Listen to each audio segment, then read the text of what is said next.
السلام عليكم. قبل ما تسمع في هاد القصة، قبل ما تفكر فين اختفى غبيرمون، قبل ما تسأل أي سؤال، اسمعني مزيان. هادشي اللي غنقولو دابا ماشي مجرد حكاية، ماشي مجرد تحليل، وماشي لغز من الانترنت. هادي إشارات. صور معايا يوتيوبر مشهور سميتو بيرمون اختفى فجأة بلا سبب، بلا أثر. وغادي يخلي وراه كتب، روايات، صفحات كلها ولات بحال بوابة لعالم آخر، عالم فيه الغموض والخوف. وكأن كل كلمة كتبها كانت كتجهز شي حاجة كبيرة. اللي وقع البيرمون ماشي غير اختفاء عادي، كل رواية من اللي نشر خوف، صائد الجان، شبكة العنكبوت بداو كتصرفوا بحال شي قوة كتسحب بيرمون من الواقع. وكل حدث كان كيقرب كتر من الغموض اللي ماشي ديال هاد العالم. أول شيء بدا كان مع خوف، كل صفحة فيها كتخليك تحس بشي حد تسناك من الظلام. ماشي خوف عادي، ولكن خوف كيولي حقيقي، كيحرك كل احساس الداخل ديالك. وكان شي حاجه كتتبعك من صفحات الكتاب. كل كلمه قالها كانت بحال بوابه صغيره، وكل بوابه كتفتح باب اكبر للغموض. وكتحس ان بيرمون بدا كيتاثر. بعد جات روايه صائد الجان. هنا بدا كل شي واضح اكثر. اصوات غريبه، كيانات ما كتشوفهاش العين كتقرب كل خطوه ديالو. كل حركه ولا كلمه زاده كانت كيحبسو كثر وكتبعدو على الواقع.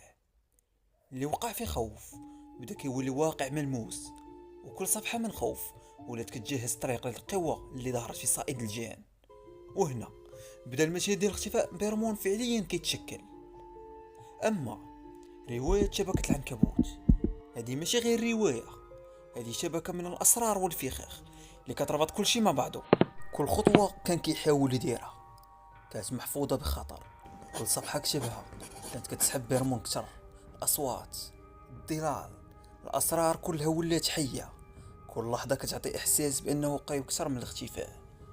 كتحس بحال إلا كنت داخل القصة.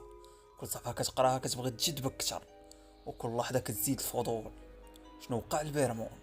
واش غادي يرجع ولا غادي يبقى محاصر في هذا العالم الغامض؟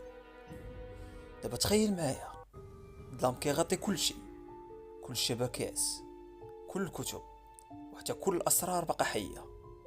كتحس بحال شي حاجه كتسناك باش تكمل القصه، باش تعرف شنو وقع لبيرمون، وباش تدخل لعالم جديد من الغموض.